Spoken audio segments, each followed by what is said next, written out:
ఎందుకు టెన్షన్ పడతావు? నేను ఉన్నా కదా, నాకు ప్రార్థన చేయి, నా మీద ఆనుకో, ముందు ఆ మానసిక ఒత్తిడిని పక్కన పెట్టు, కాస్త అంత తిను, ప్రశాంతంగా నిద్రపో.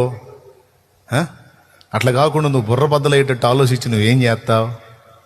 నువ్వేం చేయలేవు కదా.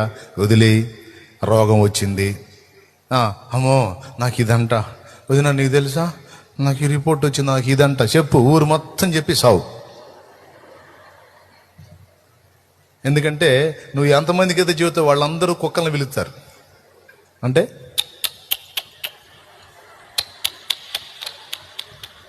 రిపోర్ట్ చూపించు, వామ్మ వదిన ఇదా, అప్పుడు నీకేమైంది? ఇంకా ఆ మనిషికి నువ్వు కనపడ్డప్పుడల్లా జాలీగా చూస్తుంటుంది పాపం. ఇంక పోయిద్దేమో జాలీగా చూస్తుంటే ఆ జాలి చూపులకి 6 నెలలకు పోయావు, నువ్వు 2 నెలలుగా చేస్తావు. దేవునికి స్తోత్రం. ఎవరు జాలి కావాలి నీకు? ఏసై జాలి చాలదు. ఆయనకి చెప్పు, రిపోర్ట్ ఉంటే ఆయనకి చూపించు, అప్పు ఉంటే ఆయనకి చెప్పు, మనసు నలిగితే ఆయనకి చెప్పు, ఆయన భరోసా ఇస్తాడు. ప్రశాంతంగా ఉండు. ఆయన చెప్పిన ఆజ్ఞ కన్నా ఉండు. అమ్మో నేను సంతోషంగా ఉండకపోతే ఆజ్ఞ మీరినట్టు అయితే ఏసై ఊరుకోడు, కోపడతాడని ఆ మాట కోసమన్నా హ్యాపీగా ఉండమ్మా, నీకు దండం పెడతా.